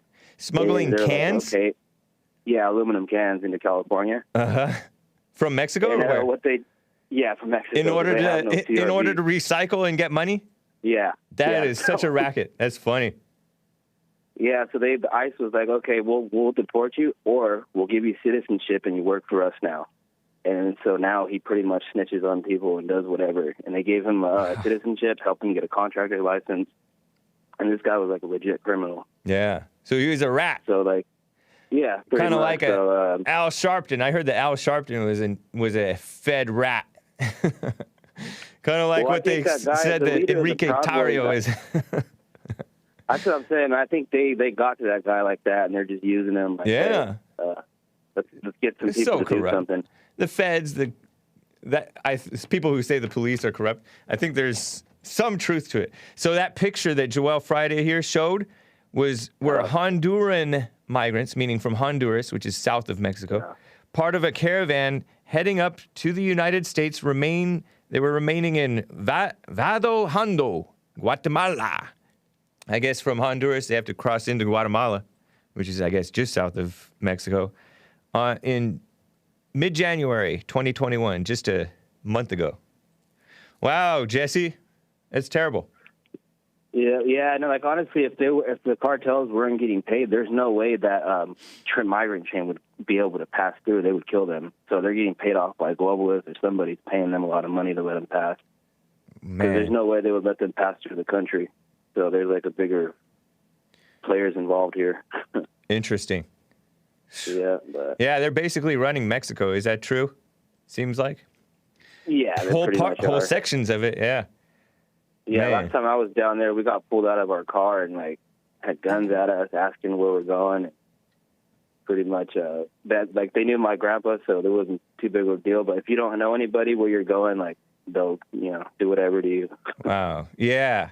I mean, ever since my parents and aunts and uncles were young, and some of them going down to Mexico, you would hear stuff like the police are corrupt. You have to pay them off or pay off such and such in order to not go to jail or not be in jail. Just corruption down there. And then they come up here and cry corruption on our police. Well, some of them are getting on the police, so maybe they are, What a mess.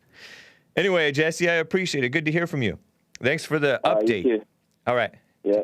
Take care. I might, because I could pass for a Mexican, so I might in bed with them and get some info. Yeah. Be careful, man. Right, Be careful. All right. I know, right? All right. Take care. Wow. Donning Armour out of California, long time no hear. And then I will play some of these clips, guys. Wants to set the record straight on slavery. What's up, Donning Armour? How are you doing? I'm doing well. How are you? Doing fine. All right. One thing's good. I'll just point so you can get to your other callers. Go for it. You're kind of breaking up, though. Am I audible? You're audible, but sometimes it's cutting out. And it's like, it's not on our end this time. This one doesn't sound like it's like the problems that we've been consistently having. It sounds like it sounds like you're on a digital connection or something like that. Oh, goodness gracious. Well, if you want to send me away, you can do so. Let me put you on hold and see if Nick can fix this thing for you. Raymond out of California. Oh, Raymond's gone. Let me quickly, in the last 12 to 13 minutes here, before I get back to Donning Armour, hopefully his phone gets fixed.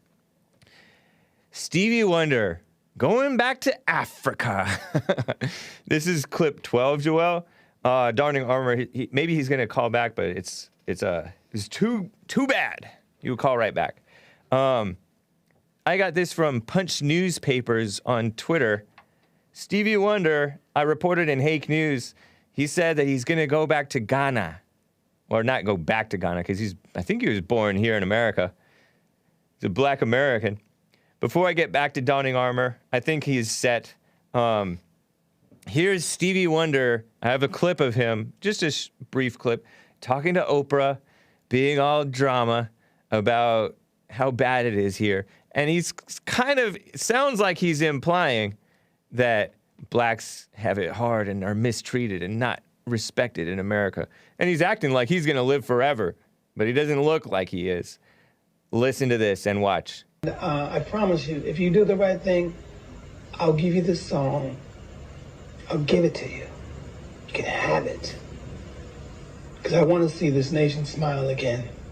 Oh. And I want to see it before I leave to travel to move to Ghana. Because I'm going to do that. You're going to move permanently to Ghana? I am. You are? Why? Because I don't want to see my children's children have to say, oh, please like me, please respect me, please know that I'm important, please value me. Isn't that pathetic? That has Joel chuckling and shaking his head. Off the hinges, yeah. This guy, first of all, I don't know if I believe that he will live to see his children's children. Well, that's great-grandfather, right? So maybe he does have, if he had children early, then it's possible he could see his children's children, right? Because JLP's just hung out with his great-grandson who's bright, not believing in any victimhood. He wants to do everything himself. A bright young man. And he called himself a man. But that's pathetic. That is shameful. Disgusting. That is pathetic. Stevie Wonder, who has sung nice songs in the past, come up with nice songs. He told the International Association of African American Music, way back in 1994, that he planned to one day move to Ghana because there's more of a sense of a community over there. Sounds like he doesn't have peace within, right? He's talking to Oprah on her show. And he said, America feels more dangerous than ever before and has allowed love to go out and negativity to come in. But, which is true, but not in the way that he's thinking, because he's a white hater, believes in the racism thing. He said, all Americans need 5 years of atonement to look at the wrongs and say, we're going to fix this. Psh, look at yourself. He played a major role, according to the Oprah magazine, in the 18-year fight to make Martin Luther King Jr.'s birthday a federal holiday. See? The MLK Day pushed by some of the worst, most misguided people. I don't know if he's one of the worst people, but he's misguided, this Stevie Wonder. And it's a shame, because he's like one of those so-called role models, right? Respected, loved by everybody. Whites love his music. And he also supported BLM. He called Black Lives Matter not just another hashtag. It is our lives, literally. Yes, all lives do matter, but they only matter when Black lives matter too. What a sucker. This guy's blind, physically, and mentally, and spiritually. Blind in more than one way. So anyway, that's terrible. I got to get to Dawning Armour. We're in the last 10 minutes here. What's up, Dawning Armour in California? Hope your phone's better. Hey, how's it going? Is my voice better now? I think so. Thank you for calling back. Okay, wonderful, yes. But tell Stevie Wonder if he wants, I'll help him pack his bags and drive him to the airport. As well as Oprah. Yeah, they can all leave. I don't mind. Right. No, I just wanted to comment really quickly on the slavery thing. Okay. A different perspective for Joe, who was an anti-white piece of filth, to be honest with you. Yeah. But anyway, so black people enslaved black people, and they still do.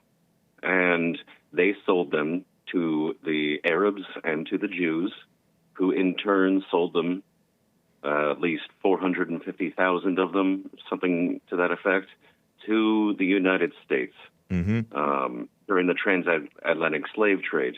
And you were right to say that they castrate them. The Muslims, anyway, castrated the black slaves between the end, I believe. So next time they look down, because I know they're so proud of themselves when it comes downstairs, you know, they can thank a white man. And as far as I know, we took them in, we gave them shelter, we gave them food and water. We gave them jobs. They live in the most affluent country in the world. We gave them the best religion. The best religion. Well, I don't know about that. But we gave them education, and we also gave them the best medical care in the world. So I just want to say shame on you anti-white blacks. Yeah. Shame on all of you for slavery. And you're welcome, because we've done nothing but been kind to you.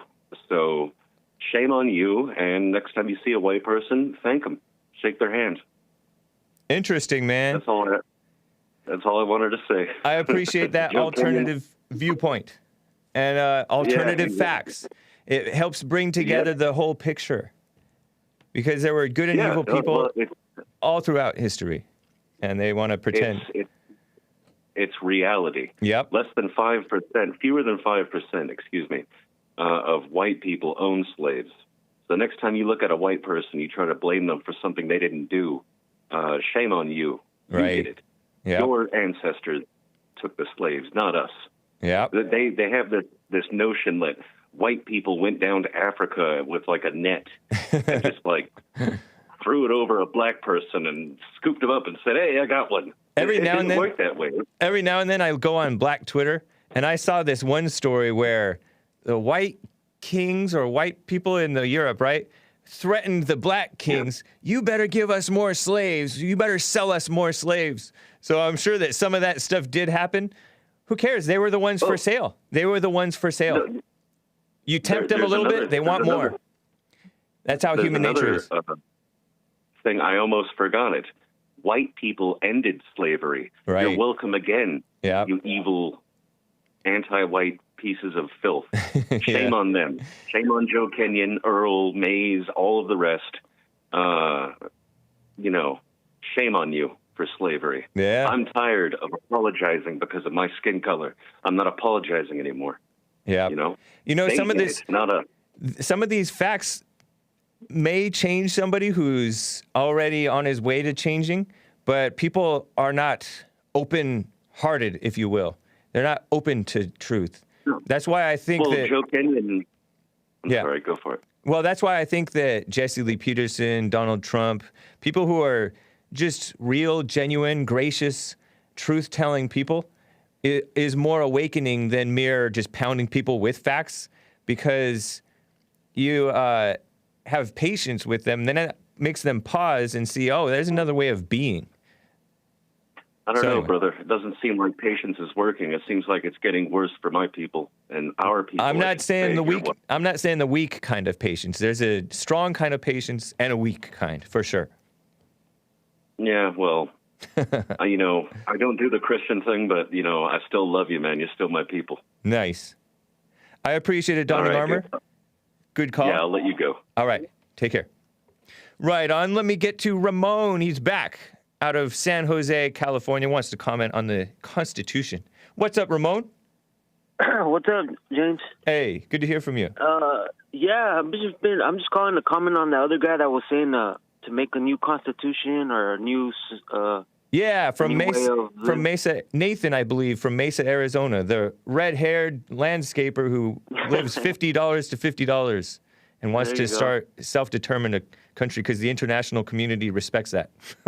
Yeah, that's an idea that always floats around. That let's try something new. Let's reinvent the Constitution or our society. But it's one of my favorite quotes from. It's probably the favorite quote from the Founding Fathers. It's from John Adams. When he says, "Our Constitution was made only for a moral and religious people. Yes. It is wholly inadequate to the government of any other." And and you see that play out so well today. Yeah. With the Supreme Court rulings and all these things that it's in the Constitution that's the way to remedy things, but it is not being done because of the people that are in the institutions. Yeah. I love that quote. I reference it all the time. There's no freedom without morality. I paraphrase that quote, right, basically. Yeah. It's so true. That's, when I read it, I was like, wow. Like, it was like last year when I heard it, and it's like, man, this is like the best quote with all these. It's all the answers to today. If you look at America right now, the majority of people don't have morals, and they're not a religious people at all.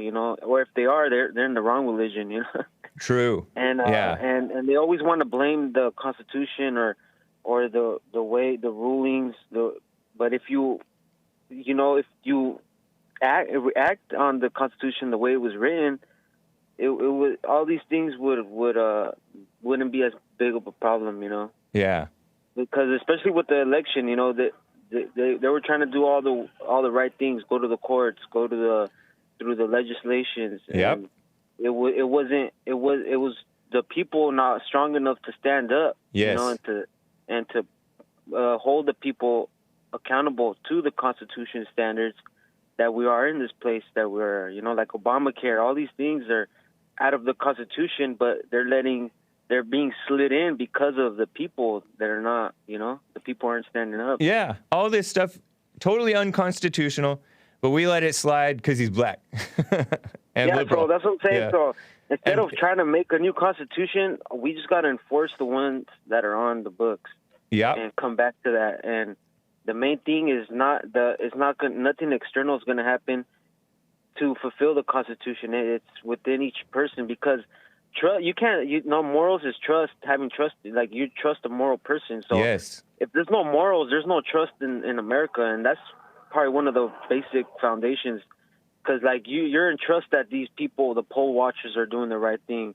Yeah. The judges are going to do the right thing. The DAs, the attorneys and stuff. You know what I mean? If they're not doing, there's no trust, and you can't, like how Jesse says, you can't trust the angry person. Yeah. And if they're angry, these people are angry, you can't trust them. So of course, it's going to happen the way things are.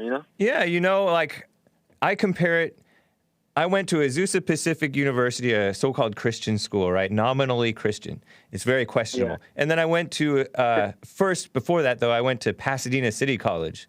I leave a sweatshirt under my desk out of the classroom. I forget it. I come back a half hour later, gone. Blacks. Yeah. And then I go to APU. I could leave my backpack unattended or a wallet unattended on a bench all night and come back, and it would still be there the next morning.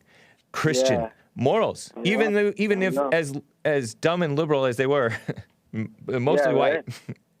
It was high trust society, man. I appreciate it, Ramon. Great points. All right, man. Yeah, definitely. That's just to everybody thinking that, oh, we got to change. No, we got to change the people. Yep. All right, man. All right. Take care. Have a good one. You too. You too. Bye. Very nice. Oh, man. Let me just play right off, and then I won't even comment afterwards. Goodbye, people. Goodbye. Thank you. The HakeReport.com for my stuff. JesseLeePeterson.com for Jesse's stuff. But let me play for you as the ending of the show. Let's just play this 1.5-minute clip, I think, from 2012. It's an NRA CEO, the great Wayne LaPierre, commenting on a good guy with a gun. Yeah, in the olden days, people just left their doors unlocked and there was no problem. You can't do that nowadays. You take a major risk. But here's Wayne LaPierre after the December 2012 Newtown, Connecticut, Sandy Hook school shooting by 20-year-old Adam Lanza, whose picture you may have seen at the beginning of this show. Here is Wayne LaPierre commenting on part of the solution, and it's part of it. The other part is morals. But here's part of the solution. Guns. More guns, less crime. It's reality, it's common sense, but they don't have it. It's manliness. Here's Wayne LaPierre, and goodbye, folks. Have a good one. Listen to Wayne, and I'll see you tomorrow. That stops a bad guy with a gun is a good guy with a gun. Would you rather have your 911 call bring a good guy with a gun from a mile away or from a minute away? Now, I can imagine the headlines, the shocking headlines you'll print tomorrow. More guns, you'll claim, are the NRA's answer to everything. Your implication will be that guns are evil and have no place in society, much less in our schools. But since when did the gun automatically become a bad word? A gun in the hands of a Secret Service agent protecting our president isn't a bad word. A gun in the hands of a soldier protecting the United States of America isn't a bad word. And when you hear your glass breaking at 3 a.m. and you call 911, you won't be able to pray hard enough for a gun in the hands of a good guy to get there fast enough to protect you.